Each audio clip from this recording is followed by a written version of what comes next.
Mesdames, Messieurs, bonjour. Très heureux de vous retrouver ici en direct de la Grande Halle de Cournon dans le cadre du sommet de l'élevage sur notre plateau TV Agri. Alors, on a le plaisir d'accueillir François Fillon. Bonjour. Bonjour. Alors, on ne vous présente pas, candidat Les Républicains à la primaire et aussi à l'élection présidentielle 2017, bien entendu. Alors, on a fait venir autour de cette table des chefs d'entreprise. Michel Chicat, bonjour. Bonjour. À vos côtés, Alain Maté, bonjour. Bonjour. Vous êtes directeur d'Horizon. Et puis, juste à côté de vous, Guy Vasseur, président de l'Assemblée départementale permanente, voilà, il manque un mot, des chambres d'agriculture, 116 Bonjour. chambres d'agriculture aujourd'hui. Et juste à mes côtés, Alain Rouillet, directeur donc, de Datagri. Vous avez mené un sondage auprès de 500 agriculteurs ce week-end. Qu'est-ce qu'il donne sur le plan des attentes des politiques ? Tout à fait. Nous avons mené ce sondage pendant le week-end, donc juste avant le salon. Et on apprend beaucoup de choses. On a posé des questions sur toute la France, toutes les cultures, tous les âges, toutes les dominantes de culture, évidemment. Et en fait, on leur a posé quelles étaient leurs principales attentes, quelles sont les attentes qu'ils demanderaient dans un programme de politique. Et en fait, on voit 4 choses qui ressortent, au-dessus de 60% de citations pour chacun. C'est d'abord la baisse des normes. Première position.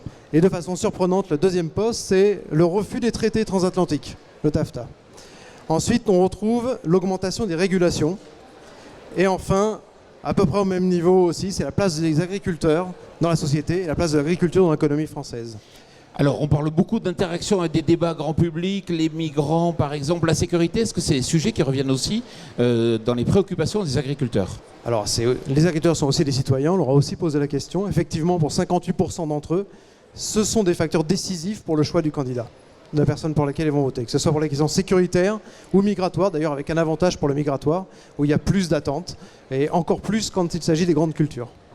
Alors, quels sont les partis politiques qui sont les plus proches ou qui répondent le mieux aux attentes des agriculteurs dans ce sondage ? Là aussi, une surprise, c'est que pour 22%, donc le premier poste, c'est aucun parti politique. C'est la première réponse. Ensuite, une crise de confiance concrète exactement. Dans les politiques. Donc aucun politique. Et nous avons aussi des gens qui ne savent pas pour qui ils vont voter à 12%. C'est-à-dire qu'en fait, on a 34% des gens, un tiers des agriculteurs qui ont répondu, qui n'ont pas décidé ou qui ont décidé de ne pas voter. Ensuite, on retrouve bien sûr le Parti républicain, les Républicains en premier à 20%, et en seconde, le Front National à 17,4%. Quelles sont les personnalités qui répondent le mieux à ce profil type du président 2017 ? Alors, les gens pour lesquels ils sentent le plus proche, lorsqu'ils ont dit qu'ils votaient plutôt du côté droite, c'est en premier Bruno Le Maire à 42%, ensuite M. Juppé à 25%, et ensuite M. Sarkozy à 20% et M. Fillon, ici présent, à 11% à ce stade avec ces répondants-là. Monsieur Fillon, il faut aller sur le terrain à la rencontre des agriculteurs. Comment vous réagissez justement à ces attentes des agriculteurs ? D'abord sur le terrain, j'y suis tous les jours. Deuxièmement, moi les sondages, honnêtement, c'est pas le moteur de mon action. Voilà. Moi je voudrais redresser notre pays et je propose un plan global pour le redresser. Et j'essaie pas de m'adresser à telle catégorie de Français de manière séparée par rapport à telle autre. Je viens de débattre avec les jeunes agriculteurs ou avec la FNSEA et je leur dis la même chose. Je leur dis la France est un pays qui croule sous la dépense publique.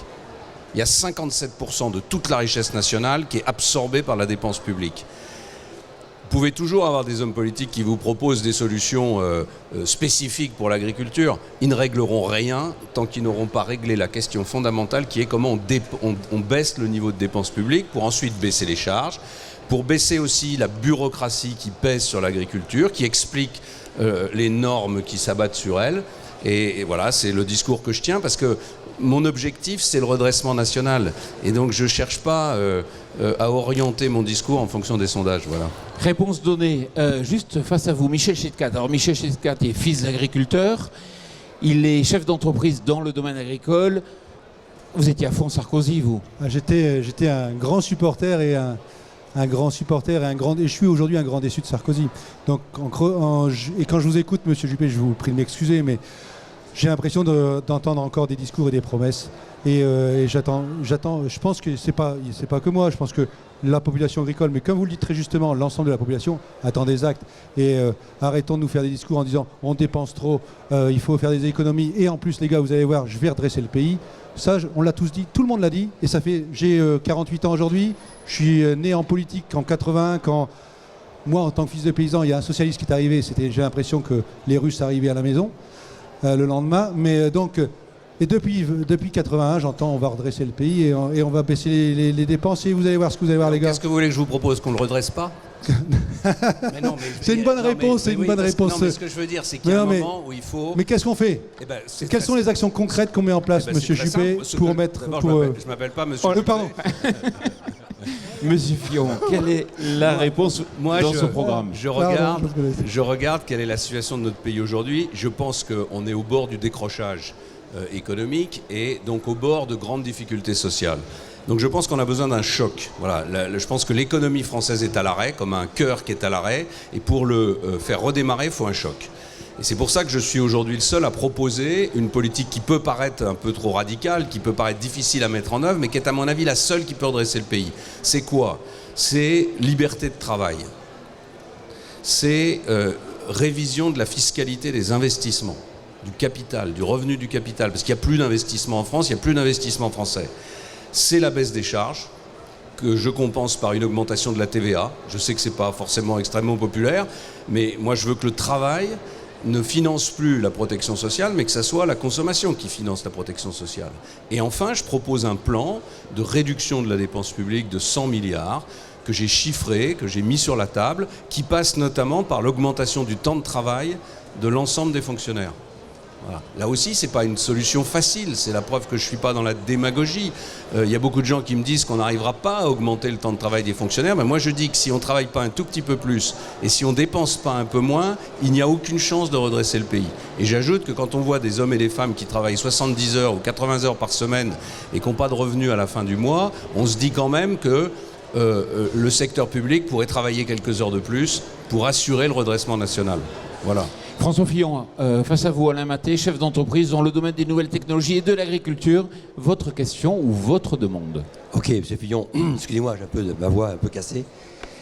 Oui, moi je suis un peu comme mon voisin. J'ai cru en Nicolas Sarkozy, vraiment, quelqu'un de dynamique. Vous avez été son bras droit. Vous avez été son bras droit pendant 5 ans et vous l'avez donc assisté et vous avez donc mené sa politique.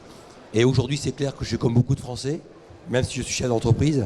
J'ai du mal à croire à la politique et j'ai envie d'y croire, monsieur Fillon. Et quand je crois que vous êtes le seul à avoir, sur votre programme économique, à avoir reçu la validation de monsieur Arthuis, je crois comme ça, non? Je crois que vous êtes le seul à l'avoir de tous ceux qui l'ont posé. Moi, j'ai envie d'y croire. Et c'est pas les sondages que vous représentez qui aujourd'hui vont faire mon choix, mais votre programme économique, je trouve qu'il est assez bien ficelé.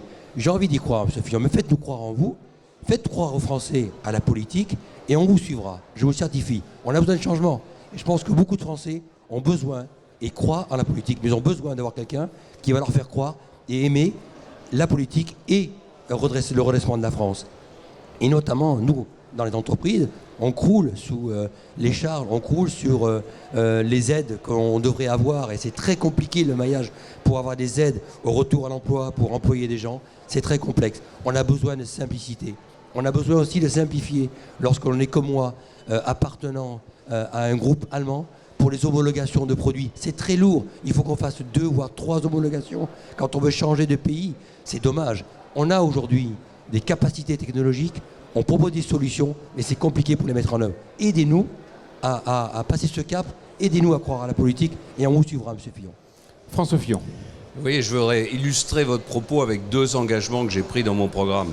Le premier, c'est de supprimer tous les dispositifs de défiscalisation, d'aide à la baisse des charges, etc., et de les remplacer par un seul, qui soit valable pour l'ensemble des niveaux de salaire. C'est-à-dire vous savez que depuis des années, on essaye de mener des politiques de baisse de charges qui sont ciblées uniquement sur certains niveaux de salaire parce qu'on pense que c'est plus efficace pour lutter contre le chômage. Et on s'aperçoit que non seulement c'est pas efficace, ça a tendance à enfermer des gens d'ailleurs dans les bas salaires et ça ne nous donne pas les avantages nécessaires quand on a besoin des ingénieurs, des techniciens pour développer notre économie.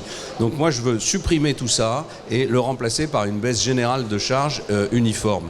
Et la deuxième chose que je propose, c'est par ordonnance de supprimer toutes les normes environnementales qui pèsent sur l'agriculture qui ne sont pas européennes et qui n'ont pas une justification absolument déterminante. Voilà. Et je pense que si on faisait ça, rien que ça, ce qui ne coûte pas d'argent, on pourrait tout de suite donner énormément de respiration à l'agriculture française. Oui, et j'ai pas envie, vous savez, j'écoute mon fils quand il me parle, il fait des études de technicien, et demain il veut créer son entreprise, et quand il me dit papa je vais aller travailler à l'étranger, voir partir des jeunes comme ça techniciens qui vont s'expatrier parce que c'est mieux payé au Canada, c'est mieux payé en Nouvelle-Zélande ou en Australie, on leur offre davantage alors qu'en France on peut pas les garder. C'est dommage. On est en train d'appauvrir. Votre témoignage est très important parce qu'en France, on a l'habitude de nier les réussites des pays voisins. Dès que vous dites que les Allemands, par exemple, ont atteint le plein emploi, vous avez immédiatement plein de commentateurs qui vous expliquent que c'est au prix de la précarité, etc. Et il y a toujours des analyses statistiques qui permettent de démolir la réussite des autres. Mais il y a quelque chose qui ne trompe pas, c'est ce que vous dites, c'est quand les jeunes s'en vont. C'est pas les jeunes Allemands qui viennent en masse travailler en France. Hein. Voilà. Et donc ça doit être un moteur très puissant pour nous amener à changer. Ça, c'est un signe fort. Ouais. Guy Vasseur, vous êtes impliqué vous aussi en politique il y a quelques années, je vous avais rencontré à ce moment-là. Est-ce qu'effectivement vous avez une demande à faire pour qu'on croie dans les politiques aujourd'hui en matière d'agriculture ? Je crois encore en l'engagement politique et surtout dans l'engagement des femmes et des hommes et dans le débat qui nous rassemble ce midi et celui qui va effectivement convoquer les Français dans quelques semaines. Oui, je crois à la volonté politique des hommes, des femmes qui ont des idées, des projets et qui ne parlent pas un simple langage que je pourrais qualifier de simpliste, facile. Je suis contre les politiques qui disent qu'il faut sortir de l'Europe et qui imaginent qu'on peut demain, effectivement, en France, bâtir autour de notre territoire national, autour de l'Europe, des frontières qui nous protégeraient pendant quelques instants, mais jamais plus longtemps. Donc, ce qu'il faut faire, à mon avis, d'abord simplifier. Parce qu'aujourd'hui, les différentes normes qui nous sont tombées dessus au fur et à mesure, et là aussi, n'accusons pas l'Europe, puisque la France a toujours signé, mais j'accuse la France, enfin je monte du doigt la France, et surtout les politiques qui ont laissé faire, et qui ont laissé faire les administrations, puisque aujourd'hui, les normes, y compris les administrations, ne comprennent plus qu'elles ont à appliquer. Donc c'est un point important. L'autre élément, je pense que l'engagement politique, c'est redonner confiance aux Françaises et aux Français. Ça veut dire qu'il faut donner un sens à la vie politique, redonner un sens à l'engagement, faire redevenir les Français des Français et être fiers de notre pays. Moi, je suis paysan, je suis agriculteur, donc fier d'être agriculteur, mais avant tout, fier d'être Français. Allez, je remonte quelques décennies en arrière, j'étais gaulliste, je reste gaulliste, et je pense qu'il est important de mettre la France en avant. François Fillon, j'ai pris votre programme qu'on peut trouver d'ailleurs sur fillon2017.fr, donc le programme agricole de François Fillon. J'ai pris quelques idées comme ça. Alléger les charges des entreprises agricoles, mais pour toutes les entreprises, en augmentant le taux de TVA sur certains types de produits, supprimer de notre Constitution le principe de précaution et le remplacer par un principe de responsabilité.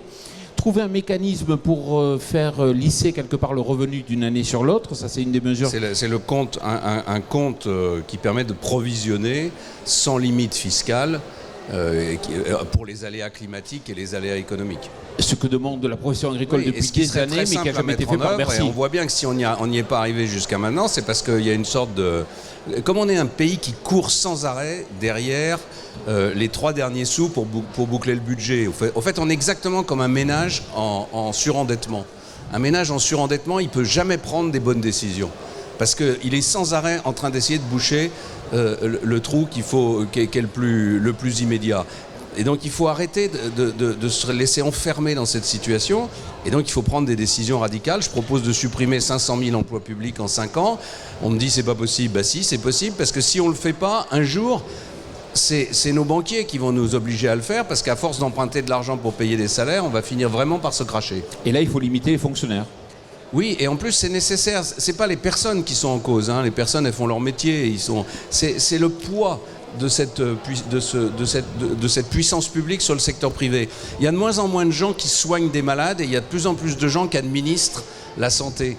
il y a de moins en moins de gens qui produisent des produits agricoles et il y en a de plus en plus qui administrent les agriculteurs. Il y a un moment où c'est plus possible. Relancer la recherche sur la génétique, notamment, c'est vrai que ça fait beaucoup débat quand vous étiez Premier ministre, les problèmes des OGM, le fait que le gouvernement n'a pas suivi là-dessus. Là, vous êtes prêt aujourd'hui à relancer? Oui, je me suis battu sur ce sujet. D'ailleurs, je le raconte dans le livre que j'ai publié l'année dernière avec le président de la République sur cette question des OGM, parce que je crois au progrès. Je crois que l'humanité ne relèvera les défis qu'elle a en face d'elle que grâce à son intelligence, c'est-à-dire grâce à la science, grâce à l'innovation.